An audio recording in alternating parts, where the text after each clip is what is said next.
Well, with that, Dave Cutler, welcome to the basement. I like it. You like it? Well, we are here in the basement. I am Sam Schneider. I am Bad Beard. This is Bad Beard's podcast, a wonderful show where I get to talk to interesting folks. And today's interesting folk is Dave Cutler, who just this last, Tuesday? Yeah. We got to watch the premiere of One Fast Move. Woo! Stunt coordinated, bike wrangler, Dave Cutler here. Tell me about it. So what was the movie, what brought us together on that fine day? Oh, wow. Finally, after 2 years. So we filmed the movie 2 years ago, almost to the day. It was crazy. Yeah. In the Georgia summer heat, in the leathers, on the track, Road Atlanta, Michelin Raceway. Yeah, I can still remember it like it was yesterday. It was brutal, but it was fun. Yeah, man, we set out to try to take this thing we all love of motorcycles and, motorcycles on the street, motorcycles on the track, just this thing we love, motorcycles, that most people think we're crazy for doing. And we just set out to finally get something out there for the public that had heart and passion in it. And Real racing. Real racing. Oh, man. Real racing. Yeah. Well, and so to take a step back, why don't you go ahead and introduce yourself and give a little background into who Dave Cutler is and why you were in charge of that fantastic film, One Fast Move. Okay. Thank you. Dave Cutler.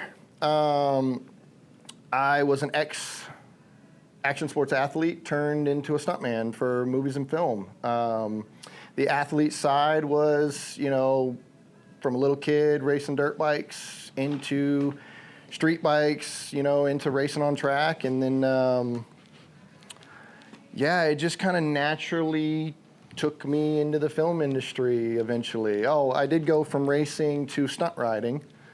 Stunting on bikes? Yeah, like the wheelies, the endos, the drifting. Yeah. I mean, really, I was stuck there, the right place, right time, when it was actually just coming about, like back in like the 2000s, early 2000s. And we kind of invented a lot of the stuff, invented a lot of the tricks. And this is in Florida? This was in Florida, Back yeah. in Florida, okay. So I was born and raised in Virginia, and that's where I raced dirt bikes and stuff like that a little bit. And then we moved to Florida, and riding in sand was just a different animal, and I was not set up for that. I was used to like squaring the turns off and like real tight arena cross style tracks, and Florida sand was like pin it to win it, wide open, berm it, and I'm like, ooh, I'm not used to that. Uh-huh.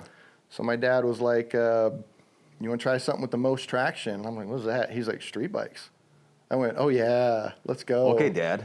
Yeah, Dad was cool. Dad bought me my first street bike, Yamaha R6. Okay. When I was 17. Rode it to high school. Oh, your dad's a psycho. Got it. Well, it was Different time. a different time. Yeah, it was.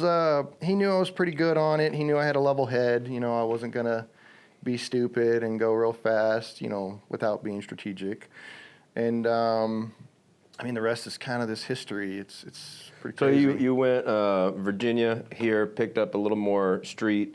And then you turned street into track days, and then into stunt riding, Yep. and then into stunt performer. Correct. And so where was the start of stunt performing? So I got a random phone call in 2014. It was just like from a coordinator, and he was like, hey, I saw a video of you. I don't even remember whether it was YouTube or social media or what we even had back then, in 14. But I saw a random video of you, and some other people said they knew you, and you fit the bill, so I need you to come in and ride a motorcycle for a movie. And, it was nothing really crazy at first, the first one, but it was, I was actually riding a Triumph, so the shifter and brake lever was reversed, and then I had a stunt girl on the back, and it was like raining and wet and this, and it was just, it wasn't crazy, but it was fun. It was different, and that's how I got tafted. That was the bug that bit you. Yeah, well, it's interesting. I grew up wanting to be a professional athlete. Uh-huh. You know, I thought about movies. I thought movies were cool, but I mean, honestly, I can tell you what got me into even dirt bikes. I believe I saw Robbie Knievel on a little dirt bike, pit bike or whatever, doing wheelies at one of the Knievel jumps. And I don't know if it was a rerun or whatever. It was so long ago. I think I was 4 years old. Mm-hmm. And I told my dad, I was like, I want a dirt bike. I didn't even know they made dirt bikes that small. You know, and I was like, I want one. And then I found out that my dad raced. And then I found out that my grandfather raced. And it just kind of in the blood, I guess. So, yeah, that just kind of started it. And he bought me my first bike at 5 years old, and I just never stopped. Yeah, you haven't looked back. Yeah. So with stunt working where it is now, you still have to perform at a top athlete, level to do what you do. And then bringing us full circle back to the movie, like it was featuring top level racers. You were out at Rose Motor Speedway, Road Atlanta, and these are real tracks for real racers. Yeah. I wasn't even aware that the Speedway was a track back in the day, like that the bikes used to go on. Oh. And it's not the oval portion that NASCAR goes on, but it's like the inner track, right, that they race, like I think Legends, and I always knew that as just a way like to get to and from in the inner field. Mm-hmm. But yeah, like when the racers came in, they're like, yeah, we used to race here back in the day. They don't do it anymore, but like it was so fun. They were like, there's like this bump hill that you can kind of get some air on, and they were loving it. It was a lot of fun.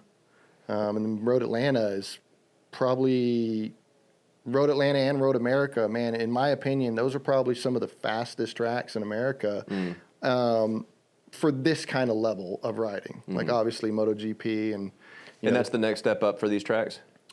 So in the movie, we were club racing. So it's the introduction to racing, which would be, the twin class and then the like WERA and some of the other sanctioned. And the club racing is basically the start. It's still you're paying to actually be in it. This is like a privateer? Correct. Yeah. Yeah, privateer. And then you can start picking up sponsors. They can start seeing you, seeing if you got any talent, and it kind of goes from there if you're lucky. But yeah, that's kind of where you start, and that's where we started in the movie. Mm-hmm. As real as you could go, right? Yeah.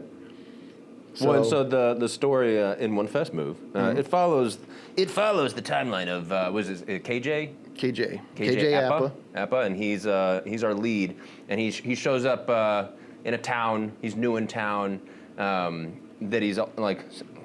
I guess it wouldn't be a spoiler alert. He's looking to reconnect with his dad in some capacity. Right. But he's using racing as his way to kind of bridge that gap, right? Correct. And so he starts, he's a racer, spends some time behind bars, gets back behind the wheel of his own bars, I suppose.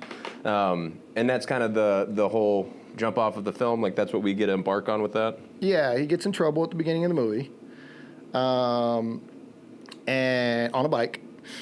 And when he gets out, he doesn't really have anything, doesn't know where to go, and he knew his, long-lost father that wasn't in the picture. He knew that he was into racing, and so he went as his last resort, basically, to try to find him and try to, obviously he had a lot of time to think, mm-hmm. Getting in trouble. So he had a lot of time to think about, what should I do with my life?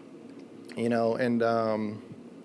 So yeah, he sought out his dad, and his dad was still racing, and kind of, I don't want to give too much away if nobody's seen it yet, or these people haven't seen it yet, but yeah, it just kind of naturally, that progression where a lot of us have this similar story, similar family drama story, similar, how you got into racing. Did you just naturally have talent, were you fast but stupid, mm-hmm. And then you needed something to put it into so you wouldn't get in trouble anymore. Right. I mean, I'm guilty, very similar stories, not exactly the same, the father-son thing and all, but there's similarities from me and my family and stuff. Well, and so with the film, was it really a specific focus to do a very honest approach to how racing works? You wanted it to be authentic. 100%. So what was the detail that went into that? Was that like consulting folks? Like what was the attention to detail specific to that? So Kelly, the director, Kelly Blatz, he wrote the script and then he directed it as well. He just had this passion for motorcycles. He got into it a little later, as he said in many interviews, and he wrote this script, and he was like, why isn't there, a motorcycle movie like this? Why isn't there a racing movie like this? And there's scripts. There are motorcycle movie scripts, but I think more of them lean more to racing and like it's more kind of documentary-ish feeling when those a little scripts more read. lifestyle, less like actual rubber meets pavement. Yeah, per se. And so he just hit a niche on this really good script where it had both worlds, like the drama of the family drama and then also the drama of the racing. And so it I think number one, everybody's say across the board was as authentic as we possibly can film it. Mm-hmm. And we all kind of ran with that. And it turned out to be really authentic. Yeah. Which was cool.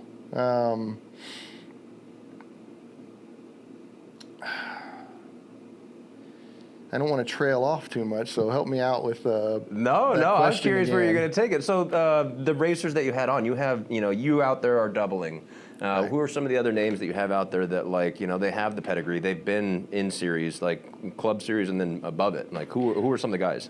So we were trying to figure out, how to make this movie, right?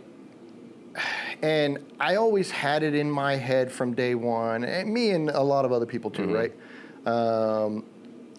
Right? We always had it in our head that we're like, I would love to see the guys that I watched, 10, 15 years ago. There's so many names, but like the pro guys when I was into it and I was younger, and like my vision in my head was like, if you get the character Wes mm-hmm.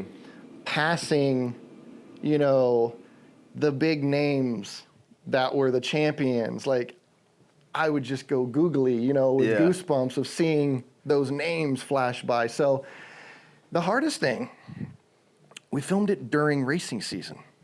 So it was super difficult to get any of those guys because a lot of those are still either in the sport mm-hmm. or they now manage or coach or they own, race teams or, they're announcers or whatever, right? So yeah, it was we reached out to all of them and it was very difficult. Most people could not come in. And so the thought process came where we were like, hey, just like every other movie, Days of Thunder and Gran Turismo and, all the racing movies, Ford versus Ferrari, all of them, right? Yeah. They all have kind of the same format. You have to go to the real races and film the pits and film the people and film real racing as kind of some background stuff and all that. And while we were there, Kelly Blatz, myself showed up, the small Splinter Unit film crew showed up to kind of film these races, and we had to just film the 600 class because that's what we were doing in the movie. Yeah, we were on 600s. So while we were there, we were checking out like the pits, we were getting ideas, like Kelly's vision. What series were you going into? Was this like Moto America? This was like local or? We were at Wira. Okay. Yeah, so we were at a Wira race at the track mm-hmm. at Road Atlanta, and it was just the perfect vision that Kelly was imagining. It was instead of big rigs and the semis and the this and the teams, it was mom and pop shops. Unload the truck. Yeah, man. Can I borrow your ramp? Yep. Yeah. Pop up tents, pickup trucks. That's the club racing heart. Mm-hmm. That's what he wanted. That's what the feel was. And we were able to go talk to a bunch of those racers since a lot of them were local. And it was just like, hey, you look good out there. Your bike looks pretty cool. You interested in doing this, being in this movie? And man, just an overwhelming support and interest in the movie. being a part of it. Oh, of course. I'd be curious, from my vantage point, having kind of coexisted in the motorcycle space. Like, I'm not a racer. I didn't grow up riding, and so much the same. I feel like I started late in my career riding. But from what I understood, as far as motocross and all these different series, like it's the privateers that push the sport forward. It's the privateers that keep it, the chain greased up. There's the guys, the top few dudes that make millions of bucks, and good for them. Right. But everybody else is paying to play. Yeah. And that's not specific to arena cross, motocross. It's all of it. Like every different series has these guys that show up every weekend on their own accord, borrow wrenches from their buddy, just to keep it going, keep it around the track. It's pretty consistent, yeah, like across the board too. And even being the privateer, you're putting all your own money in. Your families are mortgaging their homes, 2-3 times, just in hopes that you have talent. You know what I mean? Like, and so many fall off because they just can't hang with that level. And then, but that is where you get. Travis Pastrana was that way. His family, his entire, his dad and his 6 brothers or whatever, and construction company and all that, they band together to get Travis in the races, and we know how that took off. Yeah, and, too bad he wasn't any good. Yeah.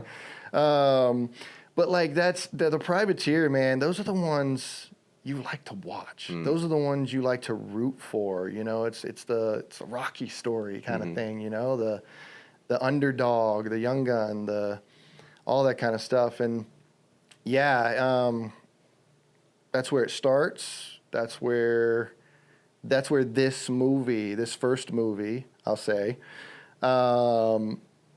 starts. And it makes the most sense. Club racing. You get into it to just see, number one, are you interested? Do you have the skill? Are you interested? Do you love this? Because you have to love it to continue with it, because it just gets harder from there. But yeah, we got a bunch of the racers from there, and then we reached out to as many people as we could. So a bunch of people came in. I met some really good people on this one. Lifelong friends now. And it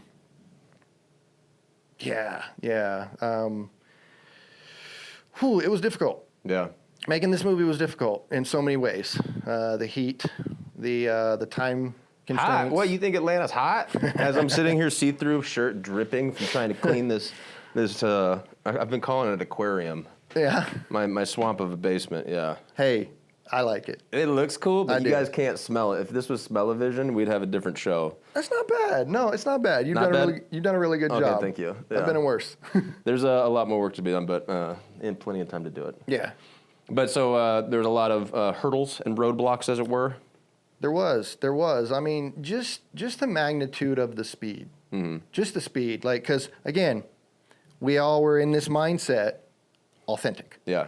How do we make this authentic?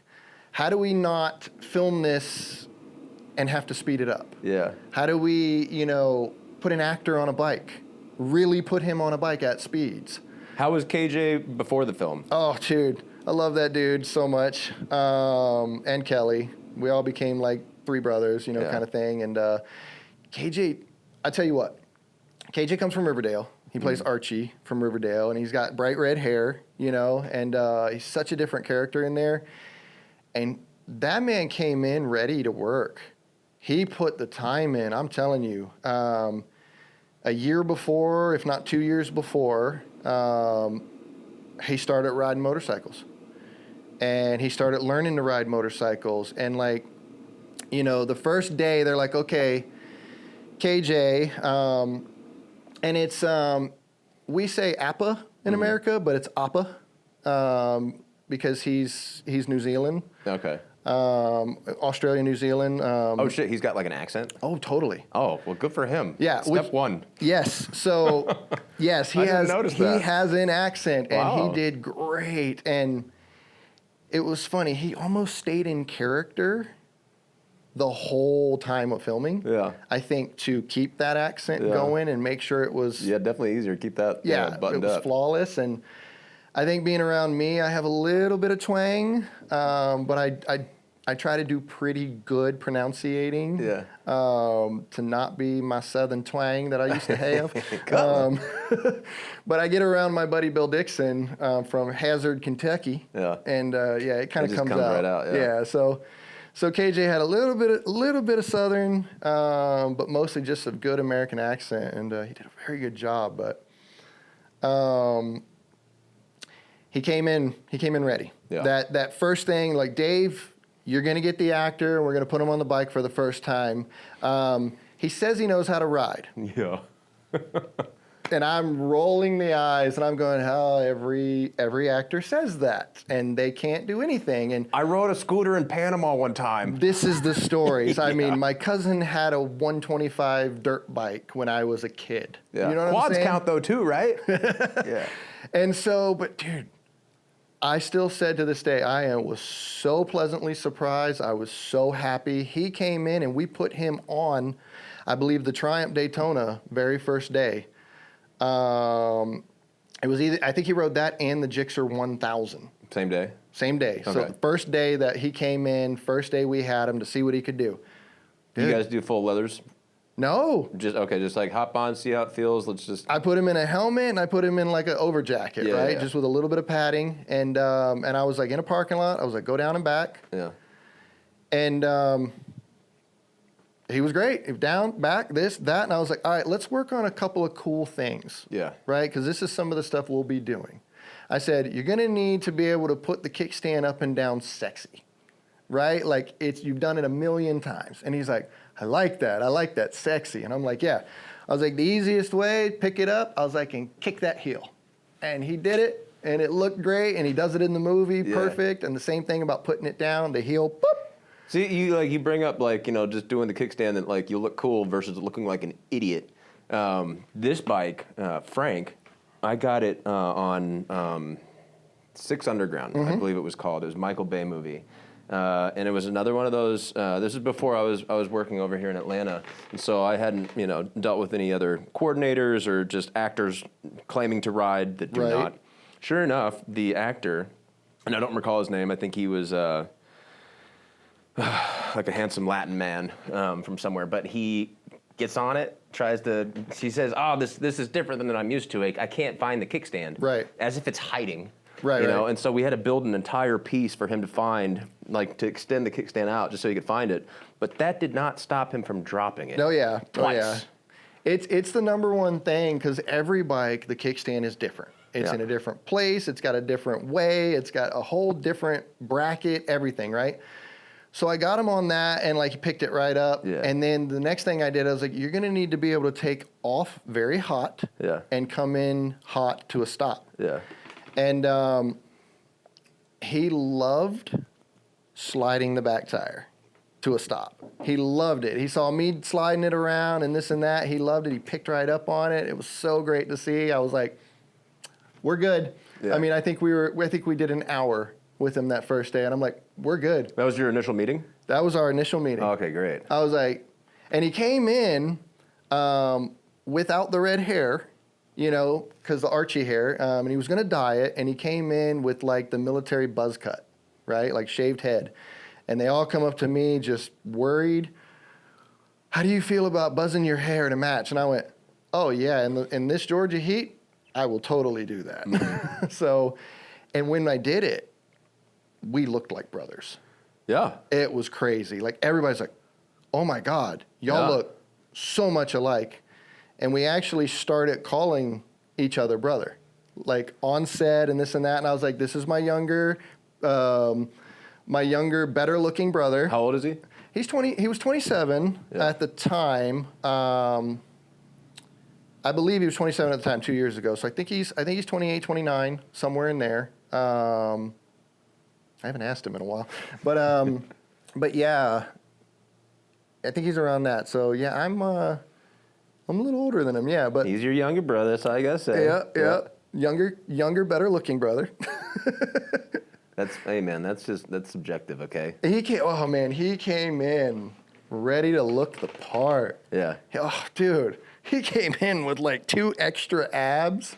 And we're like, how in the world is that possible? I mean, he didn't have a 6-pack. He had like a 12-pack. It was like, and I remember them asking me, they're like, so can you get to where you can look like him? I'm like, no. I'm like, what year is it? Yeah, I'm like, it's not possible. I was like, but it's okay. I was like, we'll never ride without a jacket. I was like, insurance won't even let us do that. So, and I have to crash, and they're like, oh, yeah, okay. So, what was the VFX budget for that? You could just like CGI and some extra too.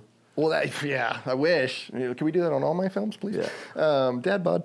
But no, but that was the thing. We were just like, we didn't have a special effects CGI budget. We had to do it practical. Did KJ also produce on this picture? He ended up. I saw that he ended up being one of the executive producers and stuff. I didn't know that at the time. I don't know if he was from the beginning, but like he ended up being one. Yeah. Yeah, because I didn't know going into it. Obviously, I hadn't seen the movie before.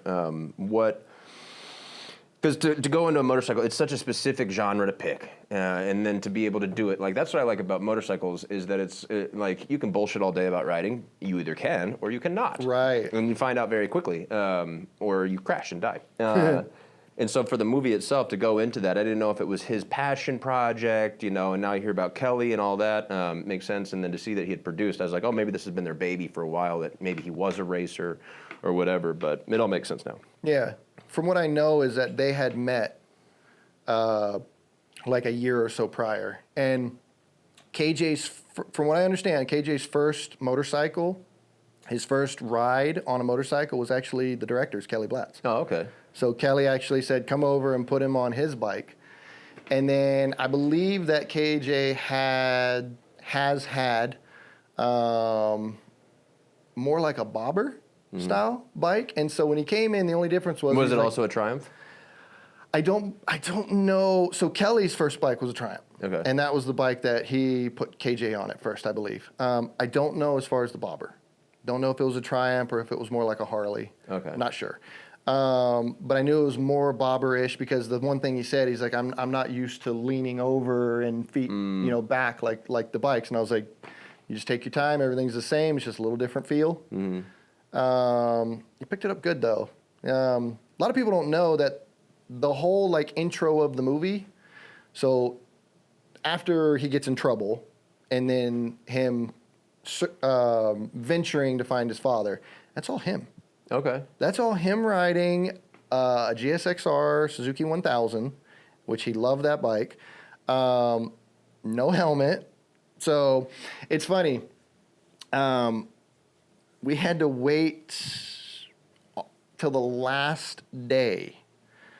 Basically, everybody wrapped. It was the last day that they had, and that's when he could ride without a helmet. Because before then, it was like, no way, no how. And I'm glad they got those shots because it shows, because I've had a lot of calls about it. Like, I can't believe he's riding out without a helmet. That just shows, ignorance and this and that. I said, that's the point. Whatever. I said, we're from Florida. Whatever. Well, the point was though is like he was kind of like a punk kid, hooligan. Finding his way, and like it was like that life going into structured racing and trying to be focused and. Well, and that with the little tag team between dad and son when they were just out on the road. Yeah. And that was that conversation of just, are you hot dogging? I'm not even 10% out here. Exactly. Exactly. He was going for it. Yeah. And the dad's barely doing anything, and it's like, what are you thinking, kid? This is not how this works. Yeah. You're gonna get yourself killed and all. And so that played very well. I'm glad they did that. That played very well up to the character of he just doesn't think about these things until finding his dad and then going into the track. When nothing jumped out at me as not being authentic or real to what I was watching. The only gripe I had was I think it was in that opening sequence or even just often when he would just throw his helmet on and he didn't have a visor or whatever, but then he would ride off without any glasses, and I'm like, what? And then he hits 25 and he's like, like his water eyes are just dumping. I'm like, you could be as cool as you want. You hit speed with no eye protection, you're just gonna be like squinting. Yep. That just made me chuckle. Yeah, in the faster stuff or whatever, he wore those, burgundy red glasses or whatever, and that was kind of the thing. But like for the night scene, you can't see in them. Yeah. So yeah, I had to do all of that with no glasses on and just the dirt in my eyes, the sand crashing in them. Yeah. It was rough. Well, you just know, like sometimes where the wind just hits like your pupil and it just dumps water. Oh yeah, dude, I can't even to this day ride without a helmet. And it's nothing to do with the helmet thing. It's literally the wind in my eyes. I'm just like, it's just terrible. I've doubled on other movies without helmets, and I'm just like, why are we doing this? But yeah, I think it all played to the character. Yeah, absolutely. Once again, Absolutely. Well, and then what? Tell me about the relationship with Triumph. So Triumph, okay. Let me kind of rewind back into pre-production. We prepped this movie in 4 weeks. Oh. It was crazy. Yeah. Yeah, it was. They're like, we have 4 weeks. I'm like, come again? So we have all the bikes, we have all the gear, we have everything, right? And they're like, no. That's what you do. Yeah, they're like, and I'm like, okay, who's the picture car company? And they're like, we don't have one yet. And I'm like, they go, picture cars, we're using motorcycles. yeah. I'm like, who, what, where, when, how? I mean, all this just flowing through my head. And it ended up to where I didn't want to. I said I don't want to. I said it would be too much, and I just ended up having to step up and help in that realm. But getting back to Triumph, so Kelly had Triumph from the start, right? Or had the idea that he wanted Triumph as the main hero bike at the end. Like his first bike was a Triumph. Kelly's wife, Evangeline, who's an amazing person, love her to death. She has a background with Triumph. I think she was either one of their social media influencers and like did write-ups and like she worked with Triumph for many years. So that was kind of a no-brainer for Kelly and them and Triumph, that relationship to bring him in. And they do a lot of good things in film. Triumph has been in a lot of movies. Glass Onion, you see that? What's that? They had that bike out in Glass Onion. Yeah. That was cool. Well, and like it fit too. So there's a lot of things that happen, which is crazy. But so Triumph, he kind of had Triumph. We had some pre-meetings with them, and there was a little bit of convincing, with Triumph, just the last little bit of dotting the I's, crossing the T's. But yeah, it was said that the Triumph Daytona was going to be the hero bike at the end. And we ran into a little bit of issues in prep because of the time constraint. I could not find the factory bodywork for it. I could get the tail. I could not find because that bike is not made anymore. And then like companies are like, we don't need to produce and have in stock this bodywork anymore. So in the time constraint, I couldn't get the bodywork. Well, what I could get is I could get a set of MotoGP Moto 2 bodywork from Germany. It's a company called Moto 2 Styles. You're like, listen, I need more money. Oh, well, the funny thing is so, again, me at first not wanting to be that into the movie as far as like doing my hand in all these spots, which is not normal. It's not normal that I'm the stunt guy. I'm here to ride. I'm here to, help with that aspect. And it just ended up we had no choice, and I had connections. I was a sponsored athlete. I called every one of my sponsors. And from back in the day, I still had a great relationship with them because I did what I said I would do for them for years. And I was like, hey, doing this movie, that's the thing. Trying to make it as authentic as possible. Need your help. And I said, look, you don't have to sponsor the movie, but I'd love you to partner. I'd love to get your name, your recognition, your logos, your all this kind of stuff in here. I said, the movie needs it. We need all of that to make it authentic. Man, every single one of them stepped up and was like, we'll give you 40% off, 50% off, 60% off. I mean, the partners and sponsors of the movie probably put in $80,000 to $100,000 wow. of their stuff to make this movie happen. And I mean, they gave not just bike parts, but they gave, shirts, apparel, background clothing, hats, Pirelli tires, did a whole thing with that and them and product placement with that. But it was kind of a whirlwind, and it really worked out. I mean, Cardo, most people don't know. We see you, Taylor. Great job. Most people don't know that in the mix of my career and what I was trying to do and all this stuff of stunt riding, I was Cardo's first sponsored stunt rider. Oh, cool. Back before they were even the little Cardos, they were called G9Xs, and it was like this bigger square thing on the helmet. And so like just keeping that going. And in the script, there was a scene in the script that talked about intercom between helmet and helmet. Father training son, helmet to helmet. And I told the director, Kelly, I said, hey, let me show you something. And I showed a video that I had done for Cardo back in the day. And I had made one of the first prototype headsets with the Cardo on the outside and all that. I think they had a prototype too, and I made one. And I made it so that my wife could tell me my stunt run in competition through my helmet. Right. So that way I didn't have to keep looking down at a list or, and get lost, and because it happened all the time. And so I showed him this video, and it was like, I didn't know, we didn't know they had those, and that developed the scene of the headset, training. Yeah.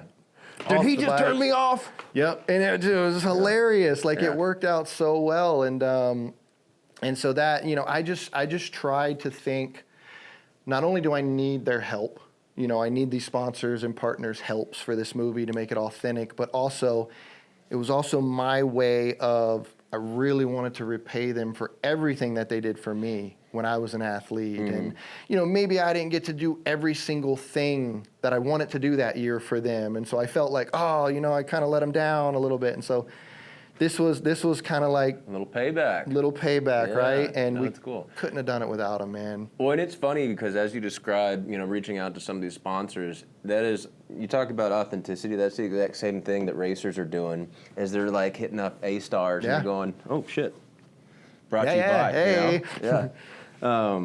Or Cardo, and it's like, hey, this is my intention for this race season. Yep. This is where I'm going to podium. I'm going to give you great, access and all the media content you can handle. Like, you literally did the exact same model that is a racer model to align with brands and sponsors. And so that's just further credit to you guys for how you operated. Because you watch the film and it's like, that's what you see in all the paddocks. That's what you see under all the tents. Yep. And if they don't have it, they probably want it. Well, the other thing, a lot of people wouldn't know this, but the main thing here is we're going after real racers to fill, the movie, to fill the background, to be around, and I also... Little Easter eggs? Little Easter eggs, but the thing is, normally in movies, they're taping logos off. They're blacking that stuff out. We don't have the rights to this and that. So I was like, how can we get the rights to all these logos on all of these people's bikes without having to it would have been a nightmare to tape everybody's stuff off, and then it wouldn't have looked authentic. Right. We need that. And so I was like, well, the easiest way to do that, in my opinion, is make them partners. If we make them partners and they give us sign off on our bikes, they give us sign off on everybody else's bikes. And it's all the same companies and same parts and everything for the real racers. That's who we went after. Yeah. Worked out really well. Getting back to Triumph, there was a few things that worked very well for them and what they were doing, even 2 years later now, when the movie has finally come out. And there's a lot of, like you said, Easter eggs and foreshadowing that happened in the movie, which was just in all of our brains. We're just, throwing these ideas out and these things and what if this and what if that. And, Triumph was a little, cautious about MotoGP bodywork, doesn't look like their brand and stuff. And the way it all worked out was that sitting down in that first meeting, I knew that their motor was going to be the new motor for MotoGP, Moto2. And they were like, "How do you know that?" And I was like, well, I'm in the industry. I know things. So I was like, I have my guys that I talk to make sure I'm authentic, you know, and what I bring to the table and stuff too. I was like, you know, I have the guys that ran race teams and own race teams and, you know, all this kind of stuff that I was chatting with too. And so the thing is it made a lot of sense. We were doing it because we had no choice. You know, what else do we do? Because we can't just leave the factory bodywork on it and tape the headlights off, right? We could have, but it wouldn't have looked as good. But there would have been a lot of those. Oh yeah. What did you do? I saw. I believe that stuff like that, and that was some of the stuff that I was personally adamant on. I was like, if you don't use the right parts, if you don't use the right, you know, look, gearing, this, exhaust, I mean, all of it, right? If you don't use it right, it's the first thing any real motorcyclist will pick to death.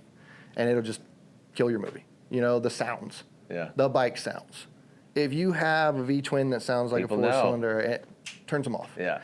So, like, we really went at this as authentic as possible, everything real. But the cool thing is Triumph agreed. They said, okay, we can make this connection. We can make this is kind of foreshadowing their brand in MotoGP. You know, this is the motor, this is the look, you know, so you know, the bikers, the racers will squint and go, is that a Triumph? I mean, is that a Daytona? Right. Is that a MotoGP bike? What's a MotoGP bike doing in club racing? How does this work? But I think it came together very well. I really do. And the paint scheme on the bike is modeled after the same paint scheme that's on. When I saw Jadar at the premiere, did he do that? So Jadar Customs painted. Jadar, I think he was my third guest on this podcast. Dude, we gave him no time. the design, the rendering was going back and forth He's through trial. And we were like, we got to wrap it for time constraints. And one of Triumph's guys, who was also one of the racers in the film, knew Jadar. I guess he paints stuff for Triumph. Like when they have a scratched and dent or they want to change colors, they want to do something for a movie, I guess he's in charge. We gave that man 3 days. 3 days to come up with that paint, to paint the rendering. And it was either vinyl or it was paint. And he's like, I can do it. And he pulled 2 all-nighters and this and that, and he knocked it out of the park, man. Yeah. That bike came out looking fresh. Yeah. And we all put it together, and I helped put the bike together, and we got it together on a Sunday. Was it on a Sunday? Yes. So we worked all day on a Sunday on it and a few of the other bikes. And then Monday morning, we were there, and I believe 6 a.m., the snake bed rolled up. This bike has to go on the snake bed to deliver straight to set to film. That's how crazy time crunch it was. Jadar, dude. Yeah, if you need any paintwork on your bike or any other, you know, I think he does guitars and all sorts of cool stuff. He does, yeah. Jadar's in Gainesville, Georgia. Go check him out at jadarprobably.com. I don't know. Yeah, Jadar Customs is what I know from like social media, stuff like that. Yeah, and he's a musician.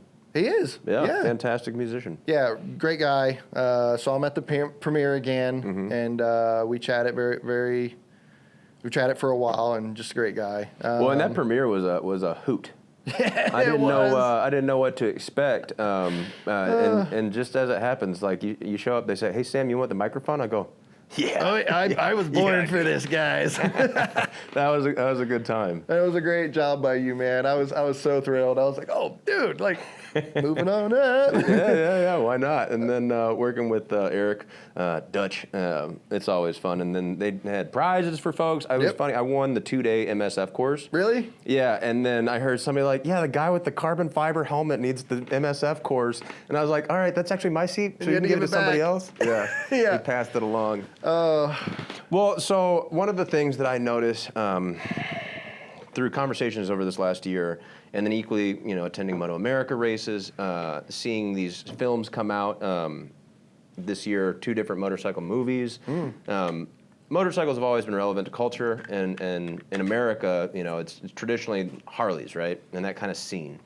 But MotoGP is huge everywhere. Yeah.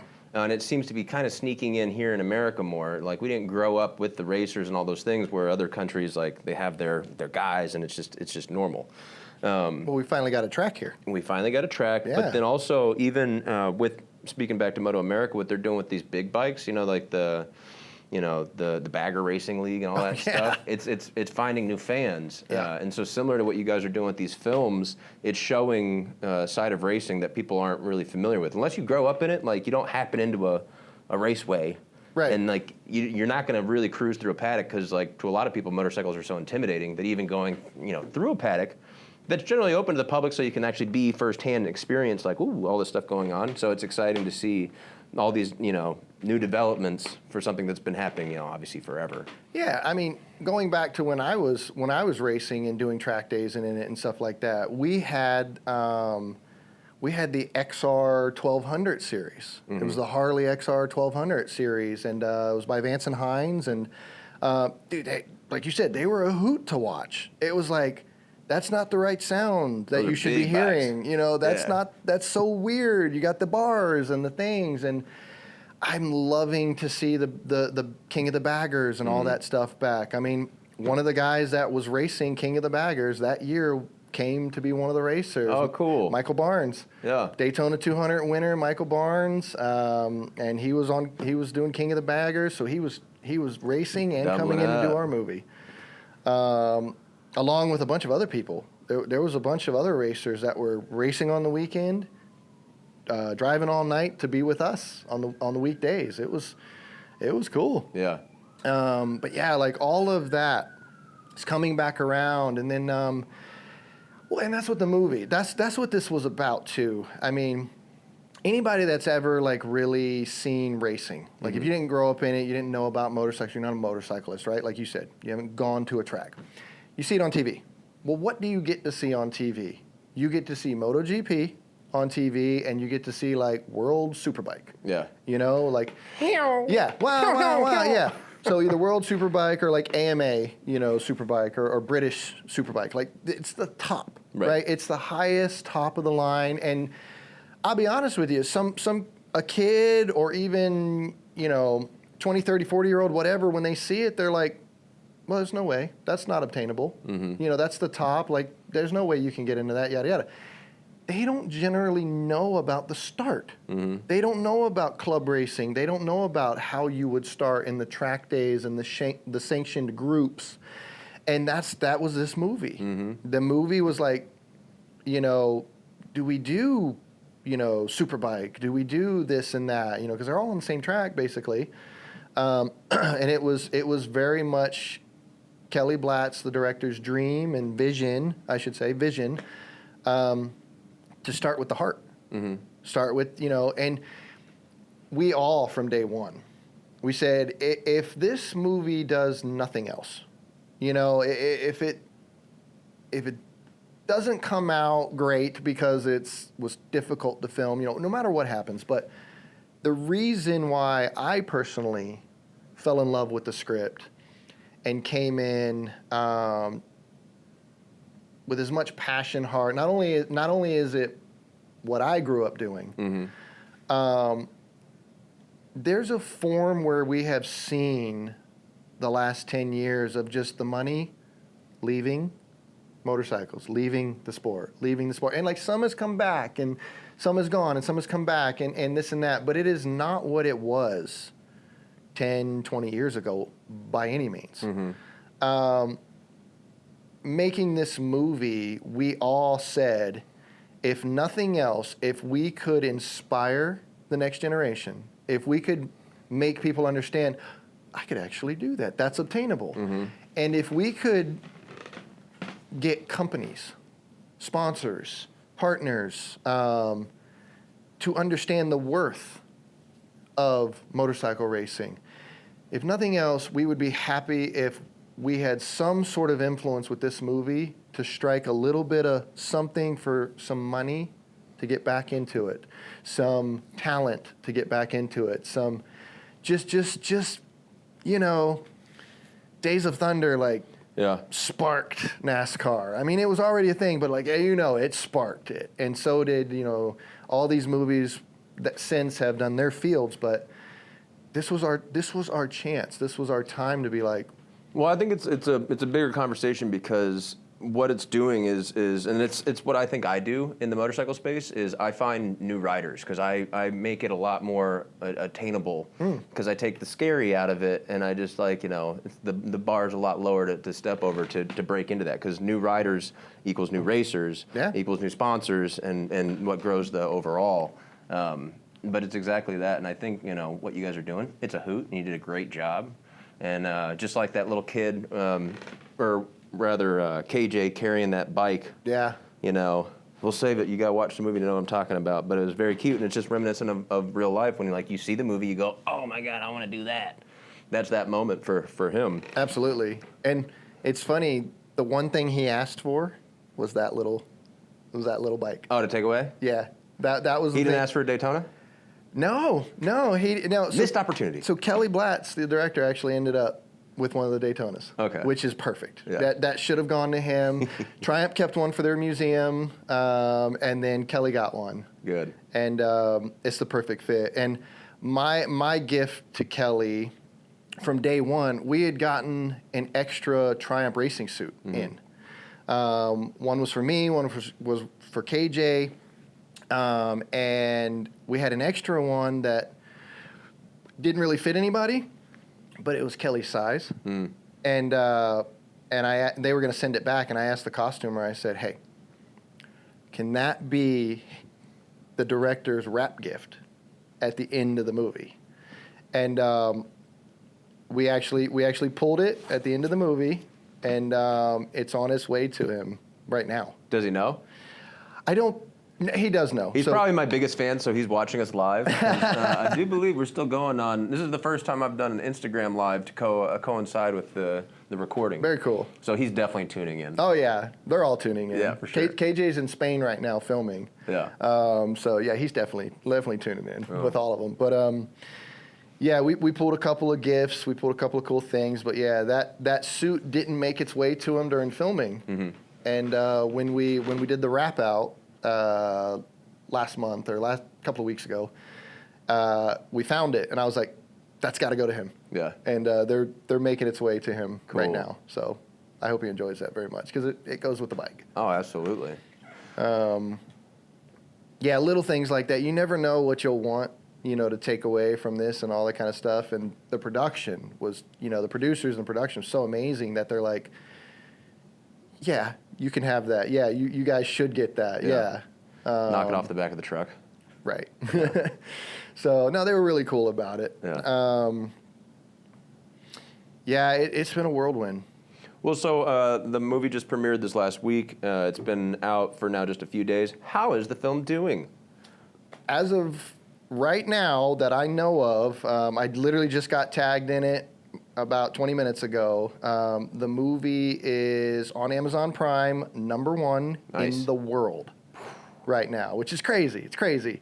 #1 in the world, every country, and it's worldwide distribution, worldwide, exposure. And like you said too, America is not as big as overseas with motorcycles and motorcyclists and racing and all that. So you guys, man, y'all are putting it in there. You're watching it. You're giving the watch hours. You're giving us this cool feedback and all this stuff. And #1 movie. Well deserved, yeah. Everybody that was there that night that I talked to enjoyed it, and it was a hoot to watch. And knowing it was all you guys, additionally, and hearing Kevin chirp out the whole time doing the movie, yeah, that was a lot of fun. And so you did make mention that in an interview, perhaps there was a soft potential of a number dose. So I don't know if I'm allowed to give it away or anything like that, but Right here on the show, Bad Beard Podcast. The director already said something in his post-premiere interview where he said, will there be a sequel? Is there going to be a sequel? Yeah. Maybe we'll do some of the stuff we learned on this one in the next one. Yeah. I hope I don't get in trouble for this, but If it was his words, man. wow, that was fine. But I personally have already built a couple of bikes in hopes that I There can you go. convince You just for put it a out into movie the too. universe, man. That's it. Or at least I should tell your wife while you're building the bikes. You're like, no, I swear there's going to be another one. I mean, that was definitely my excuse. I was like, I mean, this bike, and she's like, but that bodywork came from Portugal, from MotoGP, and it was not cheap, and, the strike. And I'm like, I'm telling you, it'll be fine. Yeah. Oh, that's great. We've already chatted about the potential of what it could be. And I gave him what I thought where it could go, but. Well, I think it'll be exciting, assuming that it does come to fruition. Now that it's out there and people are seeing it as it is, which is an authentic racing movie, it did a good job to represent that locally and then what it intends to be. Now you won't have to be calling sponsors to say, hey, do you guys want to partner? Now they're going to be like, wow, you guys really did a good job to showcase what it is we fucking do. Yep. And now they'll be calling you to go, hey. And then that ups the stakes a little bit, Well, let me give your audience a little bit of advice on sponsorship. Hit us. Right? I mean, I think because sponsorship is done usually so incorrectly, right? And I've been a sponsored athlete for so many years. And what happened with me is that's how I could call them. And years later, I haven't ridden for them in, 5-6 years and be like, hey, got a thing. And I'm thinking I'm going to have to convince them, right? And they're like, no, Dave, we remember you, whatever you need. But here's the thing. Most people that have some form of talent, motorcycles, whatever, sponsorship, they think it's kind of that it's owed. It's almost a sense of that it's owed, or like, I have all this. Yeah, and I have all this to give and all that. Cool. Have the mentality that you have all this to give, right? Because that's what it's about. It's a give. That's what sponsorship is. It's an equal partnership of helping each other grow, right? Or else it doesn't make sense. Then you're just giving away money. So my advice is, and the way I went about it, you have to grow. You have to have a relationship with these companies and these people. You have to do what you say. That's the biggest thing. You have to do what you say. What's this follow-through you're talking about?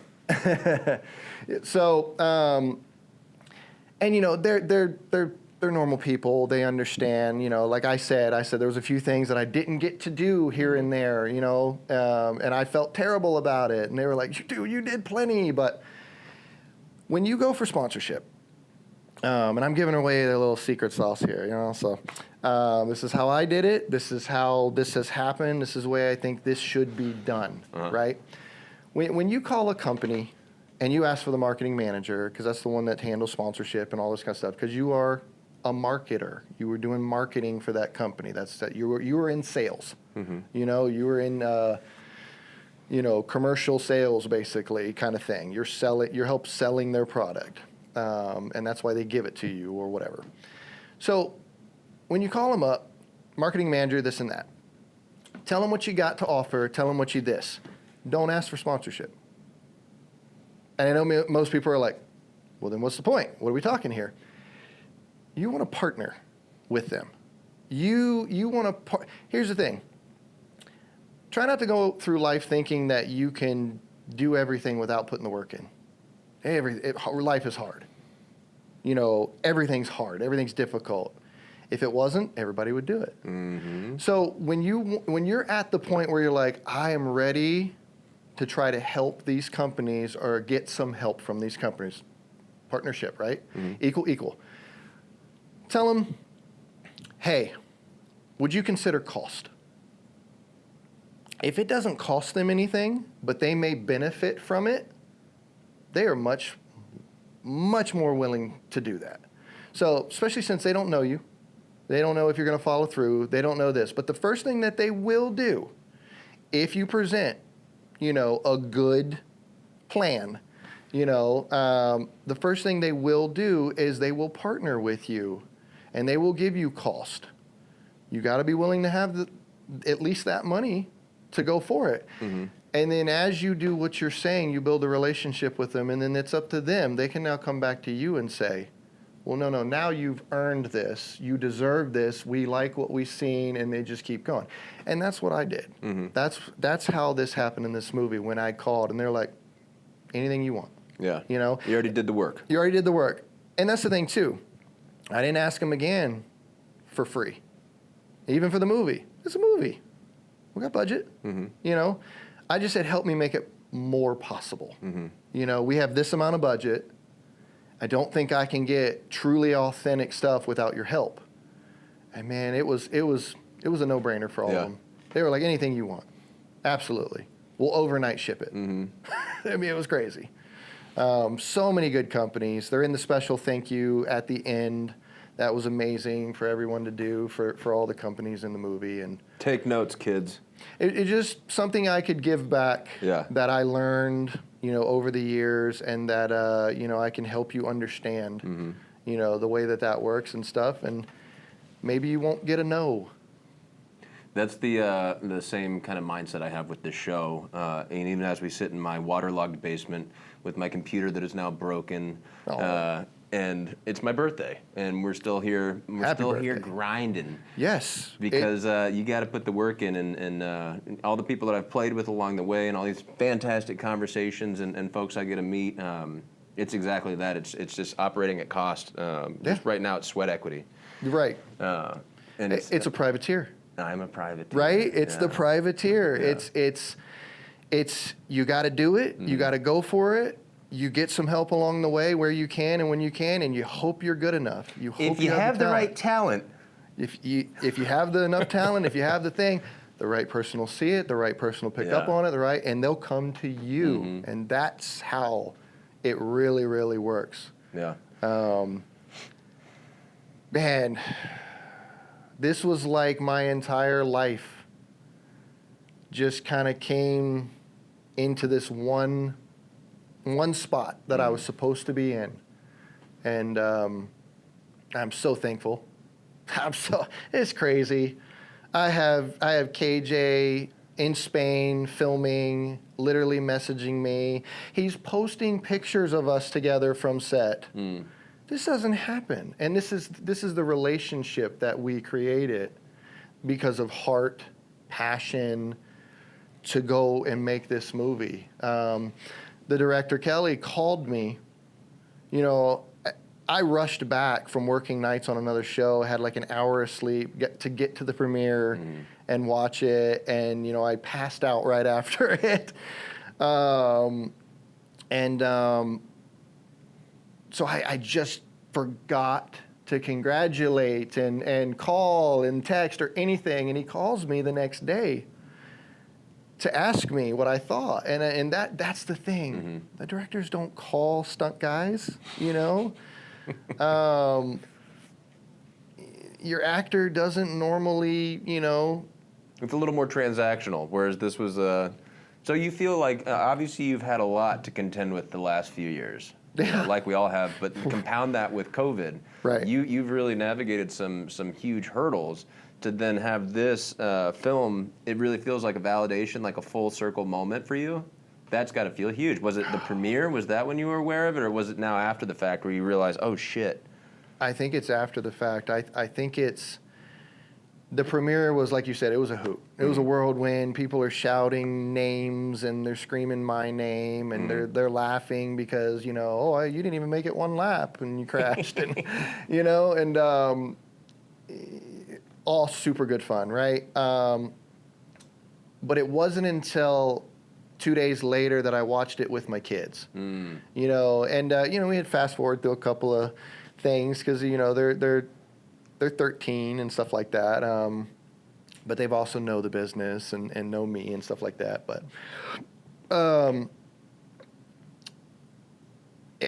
being able to sit down and you couldn't hear a pin drop when we were watching at home, home theater, and we're watching it and it's just quiet. And there was some scenes where, because I built the bikes in our, family shop at the house, and my kids would love to come out and just sit on the race bikes while I'm building them, just sit on them, and like I got them done at 2 a.m. and I loaded them up, and we had to be at the track, 2.5 hours away, bright and early, 6 a.m. The next morning, and the girls are sitting on the bikes, and it's just that very cool family, And when they saw the Frankenstein bike in the movie, they giggled and oh, it's the Frankenstein, because like my youngest or whatever, she didn't name the bike, but she basically could have because it was in the script. Frankenstein is a bunch of different parts put together to create the first race bike, right? And the bodywork came off of something else that was broken from wrecking, and so it was scratched up in this. And we did the old pit crew zip tie it back together, And my youngest comes out and goes, "Oh, it's got stitches like Frankenstein." And I went, "Yes." I'm like, if you say that, everyone else will know that. Yeah. And so they giggled and but man, it was very fortunate, very blessed. It was that, and then literally just my phone has not stopped.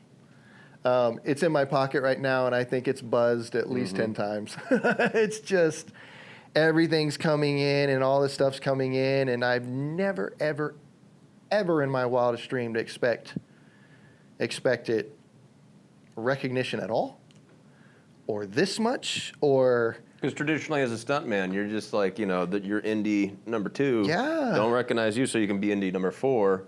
Well, it's like the fall guy, right? It's like, we're the unknown, come out of the shadows, do the gag, and then disappear into the shadows, And it's all the actor, and never expected KJ to post a picture of us and call me out as his double. I mean, means a lot to me, bro. Means a lot to me. And the director too, giving me recognition on multiple podcasts and multiple interviews. And Kelly, the director, is the one that gave me the motorcycle coordinator credit and title for the film. It just fit. I was doing so many hats, wearing so many hats, and doing so many things, strictly at first because we just didn't have the time. And I could not let this movie fail or even be less than what I believed the script could be.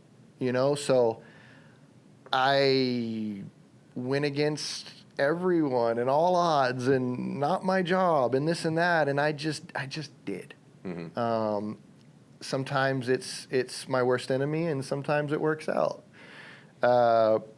This one worked out. Yeah. Just making it happen worked out. Yeah. Could have gone a total different way. Not today. Yeah, but that was the thing. I'm so thankful to Kelly, the director, to KJ Appa. Eric Dane was awesome to work with. Holy crap. And so was the rest of the cast. The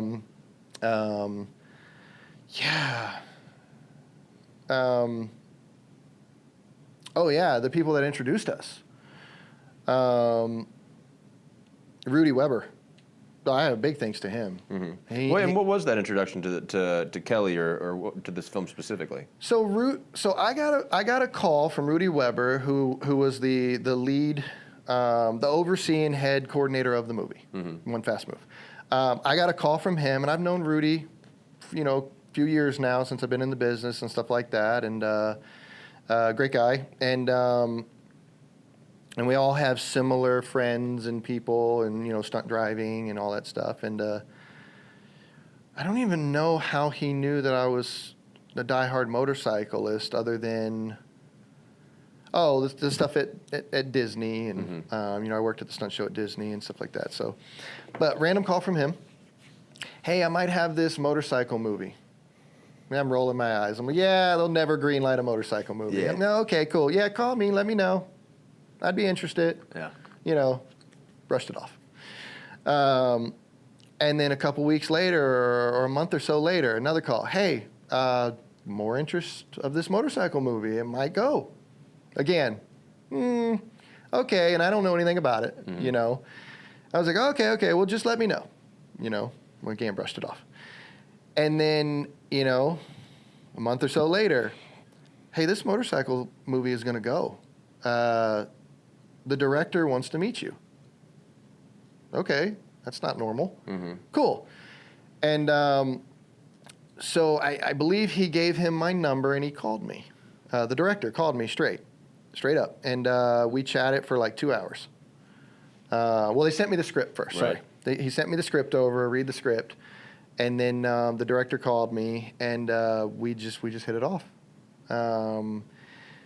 Kelly said to me that he goes, just that first conversation, I caught your passion. I caught your passion for the sport, for the script, for the industry. He goes, you had equal passion for it that he had.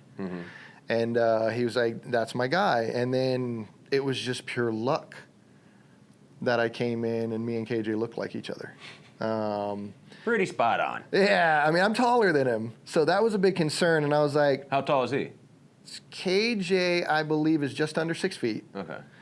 And I'm just above 6'2". But the cool thing about it is I am leg long. I'm not torso long. So on the bike, it still squares up. Sitting down, we're the same size. And that's actually how I convinced them to let me do it, because I was like, take my measurements. Because they were ordering leathers, and even the costumers were like, there's no way, you're just too much different, you're too different. And I said, take my torso measurements. And they did, and they were like, y'all are the same. I was like, yeah, it's all leg. I got an extra four inches in my legs and in my arms. I was like, is what it is. But, so I had to be a little more crouched, but I mean, there's no CGI on facial recognition. And we're wearing clear shields, and it's my face at times, and then it's KJ's face the other times, and it's even hard for me to tell. I posted just a little, that cover art in my story or something like that, and I fudged with it a little bit just to see who was paying attention. But like half the comments were like either people that knew KJ to say, what did you do? Well, I said that to you too, You didn't said I? it too, and I then did. other people were like, is that Dave? It looked more like me. Yeah. It did. It was wild. Like, Yeah. I looked at it, I was like,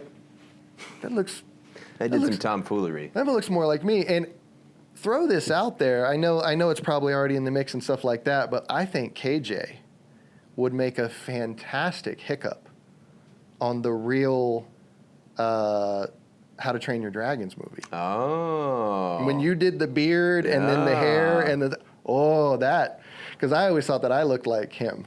Yeah. Yeah, I'll just get a couple points for that. Well, just In the saying. back in there. Just throwing it out there. No copyright. Yeah, so that was crazy for that to kind of be a thing and be kind of spot on, and it worked very well. And then I brought in my Yamaha teammate, the stunt riding champion, 4-time champion stunt rider, Bill Dixon. I brought him in to double Eric Dane, the dad. And he looked very similar to him in the helmet too. Somebody did a thing on YouTube where they paused, and it's Bill's face in the helmet, and it looks like Eric. They were similar in size, and it worked out. And my thing was, riding with Bill, being teammates with Bill, touring with Bill, and riding with him for 15 plus years. We would do videos, tandem drifting together, and like literally we would come on either side of the parking lot doing a show, drifting, and literally at the last minute we'd be like, oh, alter this, and miss each other by like an arm's length. And we just knew what each other would do. Yeah. And I said, it's the only person that I think can do the job and allow us to be able to get that tight, that close, that tight, and basically breathe on each other while we're do-si and dancing. Like the last scene, the one fast move of the movie. I've had a couple of people like, you're the only one that could have done that. Like I was up inside and then up to the other side and out, and that was that one fast move. And Is that when he says, I taught him that move? that was the outside pass. The move. outside pass. Okay. But the very end of the movie, that iconic one fast move to win the race, that was cool to do. But Bill did a fantastic job. It was the first time he wrecked a motorcycle on purpose. That final sequence, and it was flawless. And, One and done. There's a really cool background story to that I may not get into right now, but it was very funny. And Well, now we need it. When are we going to get into it? Yeah, give it to us. So we had to do it twice. And you know, it's not a push off. It's a distraction from that move. And the dad looks and doesn't pay attention and he runs off track. And we did it at 80 miles an hour. It was real. 80, 85 miles an hour between then is when he laid the bike down. And it was down the grassy hill. And the first one he did, he locked up the brakes and slid to the grass and then pitched it. And so it was not fast enough. It didn't have the look. It wasn't real. And we go back to the pits, and I had spare parts for the bikes, and we new rear set, new clip-on, new lever, new blah, blah, blah, blah, brushed the thing off. And it's a fun story. I got pretty dirty with him, like not in the sense that you say, but I kind of went dark side with him, and I was like, look, dude, I said, that kind of didn't do it. And he's like, yeah, I know. He's like, it's a lot harder to crash a bike on purpose. I said, isn't it? I said, it is, right? Because remember, this was his first movie. He got tafted into this film. This was his first movie. And he's more a stunt rider than a racer, but we both, raced and did some track days and racing. And I was like, I know. It's hard to crash on purpose, especially to make it real and not get hurt and not kill yourself and all that kind of stuff. And I said, Bill, I said, you're the four-time national champion of stunt riding. I said, I got 2 daughters. You got 2 daughters. I said, Bill, do you want your daughters to see you looking like a chump in this movie? I was like, you got one big job left, and this is it. Turn them screws. I said, you got to go into that grass for real, and you have to grab front and rear brake for real, and you just got to do it. Huck a buck. And I told him, I said, put your purse down. I was poking the bear, man, and man, did he deliver. Yeah. He did it. We came back around that corner, and I think he just shut his eyes. I think he just closed his eyes and went for it. Because it was one of the nastiest wrecks. Was he still about 80, 85, or did he pick it up? He was doing about 80, 85. Still, The first one was about 70, but he probably bled off speed to about 40 before he let it down. Yeah. And the one that made the movie was about 80, 85 miles an hour right to his head. Yeah. Literally. Yeah. And then they slow-moed it. So that's the thing. They slow-moed it down so you can't really tell the speed. But I'm glad they did because A little too aggressive. it would have just been a blip. Yeah. You know what I mean? It would have just been like, and if you're sitting there, you're like, wait, what just happened? So I'm glad they slowed it down, a little bit, and because it just slides and slides and slides and slides, and then the bike finally catches and takes off. And that one came out great. Yeah. I thought that one came out great. Great job, Bill. Great job, Bill. Yeah. Good stuff, man. Well, great job to you two and everybody that worked on the film. I'm stoked that I got to participate just in the tail end of it with the premiere. But everything we've talked about, I mean, we could talk probably for hours about it. But it sounds like you'll come back for maybe round 2. I'm game. Yeah. I'm game because there's. I mean, we just touched the surface of it. We'll give you guys some time to go see it. Go see it, and then we'll come back at a little more spoilers. I love it. Yeah. I love it. Just the last thing I'll leave with is it's authentic. It's as real as we could make it. The speeds are real. In the movie, take a look at the speedometer. Mm-hmm. So that's me on the bike, POV of Wes, and the speedometer is real. Accurate. Check the speeds out. The wrecks are real. Yeah. The riders are real, and even the actors are really out there.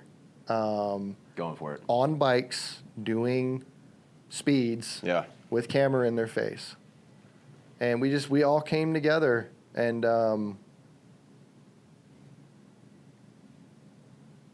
thankful. Yeah, you left it all out on the track, man. That's it. Yep.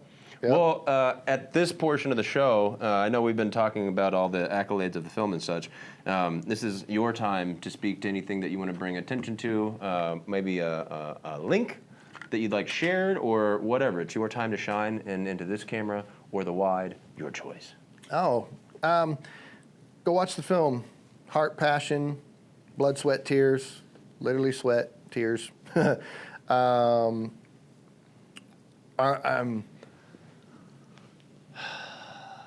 This film means a lot to me, as I'm sure you all could tell.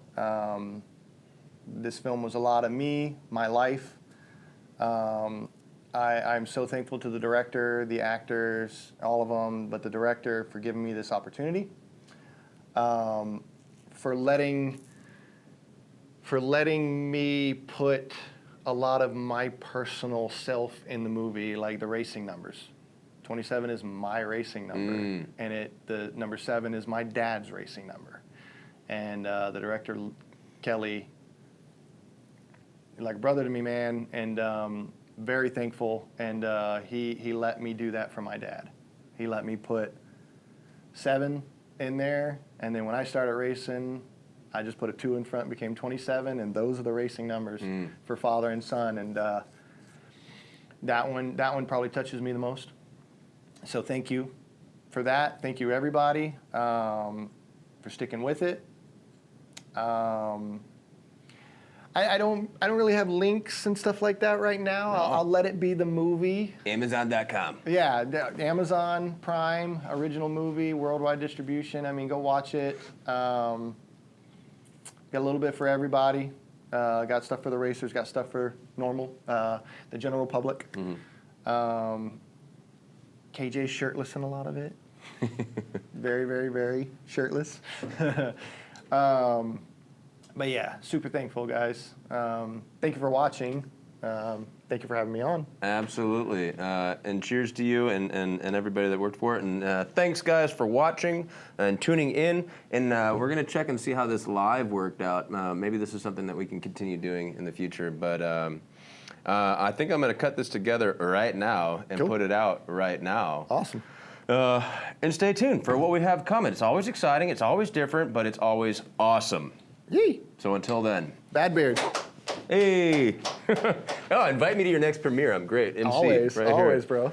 bro. So with that, I come over here and hit this button.